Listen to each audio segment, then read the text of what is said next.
Hello everyone, this is Muhammad Tuhami from Midway Simplicity and welcome to a new episode of the Midway Simplicity Show. And the theme of this show in 2014 is where passion meets simplicity. How passion can lead to simple living and how simple living can enable passion.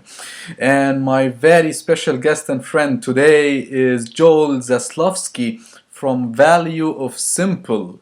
And he has a big surprise today to talk about. He is making kind of a revolution in the simple living sphere. He will turn it upside down and sideways. So we will talk about that definitely. But before that, let me welcome Joel. How are you, my friend? Hey, Tohami, I'm doing fantastic. How are you? I'm great. Thanks. Upside down. Hopefully, I won't turn it inside out. Although I am all about turning some things inside out, from the physical to the internal, external, internal. That's a big thing for me. Maybe we'll get into some of that. Yes, definitely we will. Now, let me ask you, how did you discover your passion? And we were just talking about simplicity. The Simple Living blogosphere is promoting the message of getting rid of stuff, don't focus on stuff, focus on your life more, and so on.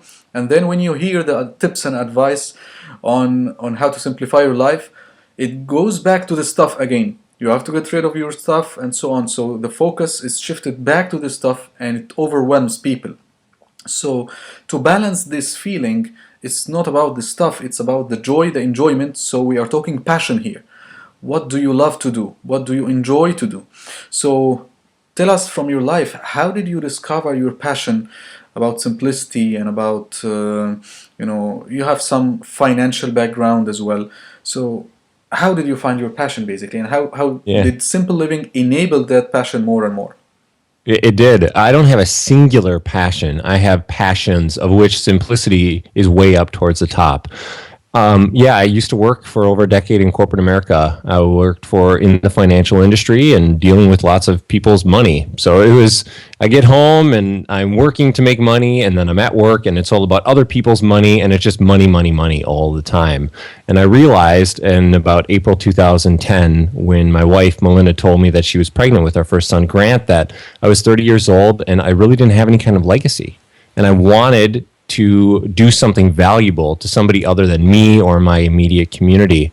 So what I needed to do, I didn't know it at the time, but after about a year of soul searching and reading websites and listening to podcasts, I realized that simplicity would allow me to reduce the influence of external forces on my life. So the feeling that I needed to have a certain lifestyle based upon making a certain paycheck. After I got rid of that, and realizing that it was societal norms or advertising campaigns that were trying to convince me that I wanted these things, then things started to get a little bit easier. And it all started with simplifying. How do you remove the excess of life so that you can let in a lot more of what you truly want? And figuring out what you truly want is one of simplicity's greatest gifts, because as you start to strip away those layers that people or other things put on top of you, you realize who you are and what you want. So simplicity has really helped me find my passion, which is simplify, organize, and be money-wise. I love those three things, and of course, bringing people together. Wow, simplify, organize, and be money-wise. Mm-hmm. Awesome. Awesome. And of course, you said something very nice, that simplicity gives you the gift of clarity, maybe, and it helps you to find your passion, to find more about your passion and how to pursue it.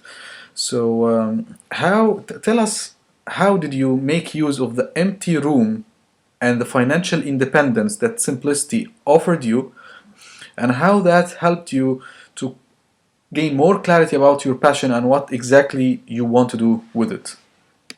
Well, I think the first thing was, I don't want to keep going back into the past because I love the present and I'm super excited for the future, yours, mine, and everyone else's. But to answer your question about simplicity and the how, which is of course really important. The why is something that I always start with. Why do you want to pursue a simple life?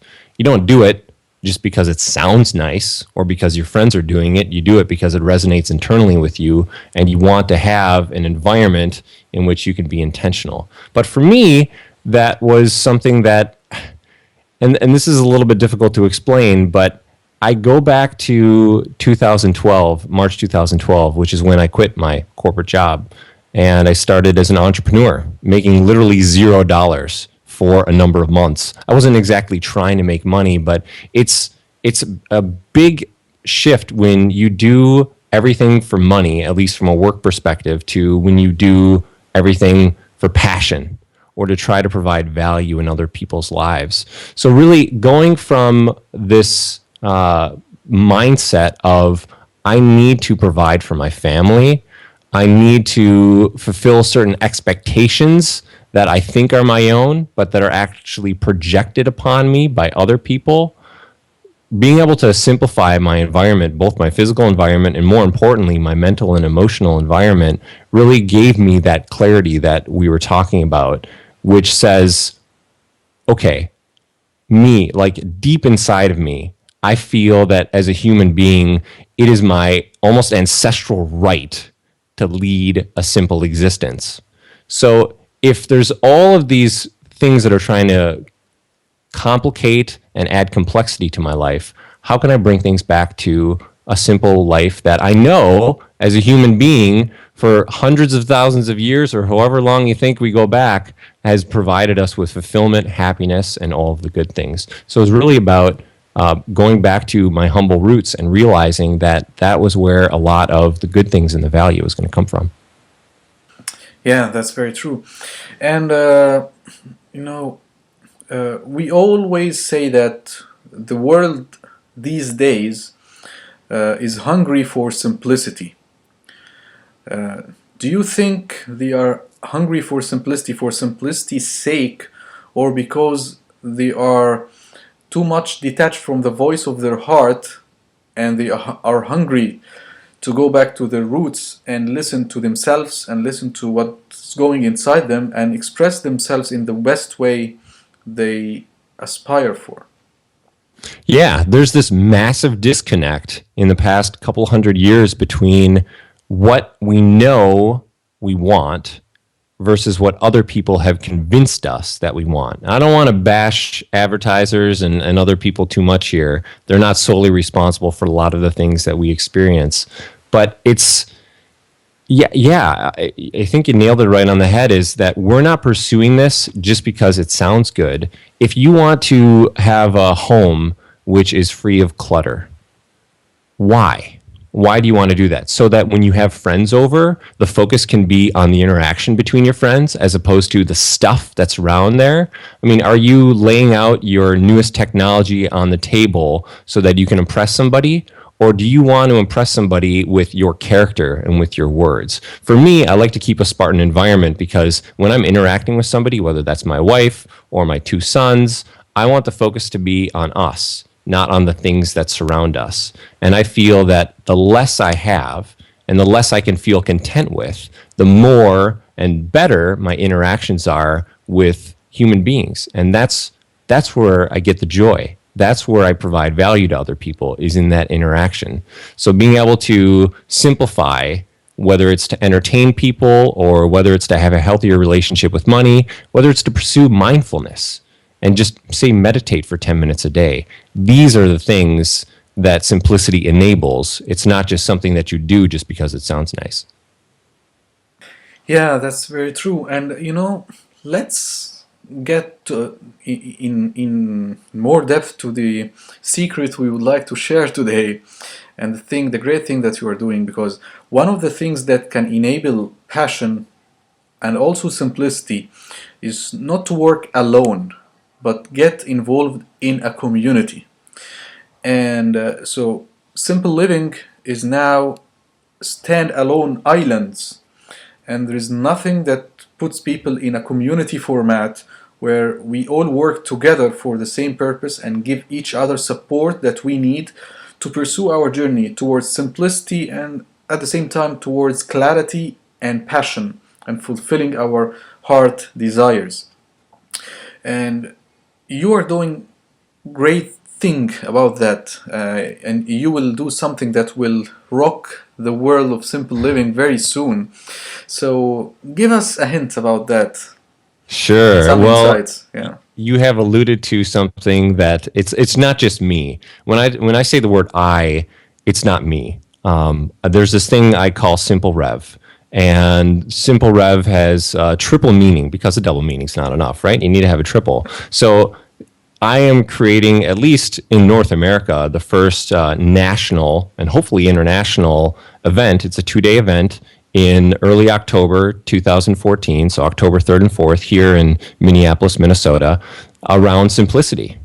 This is the kind of thing that I've wanted to go to for years as part of the simple living community, and that we simple living advocates don't have an event, a flag that we can plant in the ground and rally around, an individual place. So Simple Rev, which Rev means revival, as in what I alluded to before, which is I feel that we need to have a revival of the simplicity that benefited us for so many years as human beings. And at the same time, we can use modern technology and conveniences and all the wonderful things that are going on in the 21st century to have a revolution in simplicity, to give it a new look that allows us to take the best of what we currently have and then look back upon the past as something that we can revive. And then the third part of rev is in like a motor, action oriented, because you and I, we've been to a lot of events where the focus is on hearing people talk, but not necessarily doing things. And I want people who are engaged in Simple Rev, not just as an event, but also people who are supporting from afar, which I definitely want as well, to have the ability to take action, to do something as a result of how they want to practice simplicity or how they want to be engaged in a community. Because right now, the community feels like it's just spread out all over the place. But I would like to create a physical place where real magic happens when people get together in person for 2 days of intense workshops on simple eating, simple self-sufficiency, whether that's living off the land or living in a tiny house. Anything that you can do, you can simplify. And by drawing people in to share their story, to share a skill that they have, and to teach the community how to do it differently or better, this is what I feel like the future of simplicity looks like, by being able to bring people into something like Simple Rev and then figure out what happens. Wow, I'm looking forward to that event. It's going to be great, I'm sure, because when you build a community, people feel that they are not alone and that they share a lot with others, sharing successes and sharing failures as well, and sharing challenges and all this stuff. So it's great to have the community together at least once a year, if not every other month. Which is going to be great, like the Simple Rev Club, and you get people to meet every month or so in wherever they exist in the world and share their simplicity journey together and so on. So that would be great. Yeah. Yeah. Yeah, there's a real push. I mean, initially doing it annually seemed appropriate, especially because I'm looking to have 200 plus people. And it takes a lot of work to pull off a live 2-day event for 200 plus people. But it would be great if this grew. Something you and I, a guy named Scott Dinsmore of Live Your Legend, he's turned his revolution into almost like a Toastmasters like chapter where people are meeting monthly. Soon people will be meeting every other week to live your legend and pursue your passion. Surround yourself with the people that empower you to do things that you previously thought were impossible. Now, I'm not necessarily trying to help people do what they think is impossible, but I want them to do what they feel like they can do and what will add that simplicity to their lives. So first annual, then we'll see how it goes from there. Awesome. And now, one of the things that simplicity allows people to, or how simplicity enables passion, is the financial independence part. And you gave us a hint about that. But since you talked about being money wise, so one of the things that I tell people who would like to pursue their passion is to focus on creating like a saving account to back them up when they leave their corporate jobs and have, zero income and get rid of the paycheck, so they can survive and maintain their lifestyle for some time, and hopefully simplicity increase their financial independence, and the amount of money that they saved can, help them to survive longer than they used to be. So can you give us a little bit of techniques or practical tips of how simplicity can help us save more money and how it can increase our financial independence? Yeah, well, there's a lot of different ways that you can do it. I mean, there's two things that you can do with money. You can save it or you can spend it. So simplicity helps you with both. Simplicity helps you identify needs versus wants versus desires. And then you act upon the things that you need. That's not to say we're depriving ourselves of luxuries or of things like travel or other wonderful experiences that bring us a lot of value or that help other people. I'm not trying to tell people not to spend money. Money's not inherently bad. It's just what people do with it, and the drive to get it is what clouds people's judgment and allows us to pursue things that we might not otherwise do. So saving more is just a matter of, and I do this through Excel, and I also do this through a program called Quicken, where I have all my personal finances, and my wife and I, we have a monthly session where we sit down and we budget. We budget for the year, and then we figure out every hour on a Saturday, where are we with our budget in various categories for the kids, for discretionary funds. So I have two tips for people. One, if you don't feel like you're living a simple life, watch more of Tohami, and he's going to bring on guests that are going to give you the perspective and the mindset and the tools that you need in order to get there so that you can figure out what it is that you truly need. The second one is have a budget. You don't necessarily need to pinch pennies or pounds or whatever it is that you do, but the self-awareness that you get by declaring a budget. And when you're talking about a budget and what you're going to be spending, it's not just from abstract perspective. You're basically putting priorities on various facets of your life by putting together a budget. You're declaring, this is what's important to me. And if you don't like what you see, if you're spending too much money on alcohol or clothing or cars or whatever it is, then allow that to be your opportunity to pursue something else like minimalism, which allows you to focus on people and experiences other than stuff. That's great. Do you have like a story from your life where you were spending a lot on certain area and how you changed your behavior or habit, and how this, turned into a saving account or increase in financial independence, especially that you said you left your corporate job and you had responsibilities and you had a cut in the paycheck, instant cut, and you had the entrepreneur lifestyle with zero income at the beginning. So how did you change share with us a story Sure. where you changed a habit and how its impact was on your financial lifestyle? Well, food is the obvious one, in that when I was working and I was going, one, I'm saving a lot of money on commuting by working from home. My commute is about 10 seconds from upstairs to downstairs, which is wonderful. I love that. Don't have to pay for car, bus, or anything. So that just cuts out about $1,000 a year right there. But from a food perspective, I used to go out to eat all the time with my coworkers or just for myself. It would cost $10 to get a cheeseburger and some fries and some other things. Things that weren't necessarily very good for me from a health perspective, but separate from the health impact, the financial impact of not spending $10 to $12 on lunch 3 times a week, and instead I'm now spending about $1.50. And yes, in a spreadsheet I have calculated exactly how much each of my meals, breakfast, lunch, and dinner cost me. But I'm saving roughly $8 to $10 a day over 200 plus work days a year. So that's over $2,000 in food costs that I've saved as a result of shifting from relying on other people to provide me with food. Now, whether it's a salad with, well, I won't get into what I put on my salad. People probably don't care too much about that.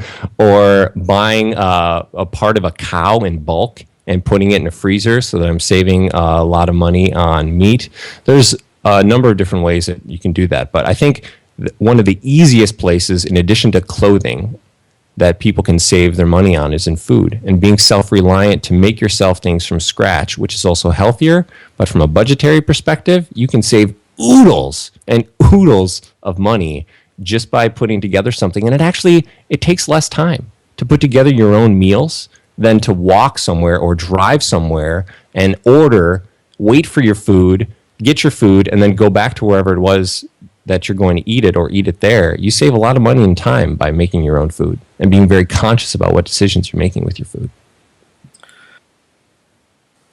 Awesome, that's great. So now we have talked about three things on how simplicity meets passion or enables passion. We talked about the clarity part. When you have more room, more space, you have more clarity. And we talked about the financial part, saving money and increasing your financial independence. And we talked about the great part, which is joining a community where people meet and share experiences and inspiration and insights. And this is the simple revolution or revival, as you called it. So do you have any final thought for us before we end the call today? Yeah. Pursue your personal version of simplicity. You've heard me talk, and maybe something's resonated, maybe it hasn't. But all of these people who tell you that there is a specific brand of anything, whether it's simplicity or financial independence or travel or whatever it may be that's going to work for you, make sure that you test those assumptions, that as you start to pursue something, whether it's leading an intentional life or minimalism or simplicity or anything else, make sure that it's yours. And the easiest way to figure out whether you're pursuing something because you want to do it or you feel like you need to do it, as opposed to when someone else is doing it, I found just close your eyes, make a statement, and then close your eyes for 5 seconds and just reflect upon it. If you do that, you can normally figure out in 2 to 3 seconds whether that rings true and whether that's something internally that you believe in, or whether maybe that's a seed that somebody else has planted in your brain. So I would say, whether it's on a simple journey or at Simple Rev or anything else, just make sure that you're constantly questioning why it is that you're going down a certain path, and closing your eyes for 5 seconds, making a statement, and then seeing how it works internally is a great way to do it. Wow, the why before everything.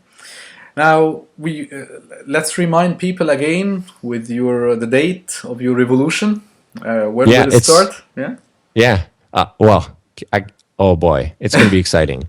And I haven't mentioned that yet. There's going to be lots of serious stuff that people are going to be talking about at Simple Rev, and we'll be talking about community and influence and workshops and all these things, but it's going to be seriously fun. October 3rd and 4th, 2014, in downtown Minneapolis, Minnesota, in the United States of America. We have an awesome facility, the University of St. Thomas. It seemed very appropriate to have an institution of learning be the venue for communicating skills and sharing stories. So if anyone's interested in learning more about Simple Rev, they can go to simplerev.com, simplerev.com. It would be great if you sign up for the mailing list, where we're communicating a lot of information, and we'll give access to early bird tickets and all of the other facets. But most importantly, not everybody can attend Simple Rev, and not everybody wants to attend Simple Rev. We being the community, the Simplicity community, would just love your support, whether that's answering a survey, whether that's liking a Facebook page, whatever that looks like to you. We're grateful for anything that you can do to help our collective mission, which is to see simplicity and passion collide in really cool ways, which is going to happen at Simple Rev. Wow, I can't wait for that date, and I'm sure it's going to be big. Thank you very much, Joel, for being my guest today and for sharing your insights. Great as usual. Value of Simple is your blog, great articles, great content as usual. Thank you very much, my friend, and I hope to see you again when you launch the revolution. Thanks for having me. This has been wonderful. Thank you. Bye.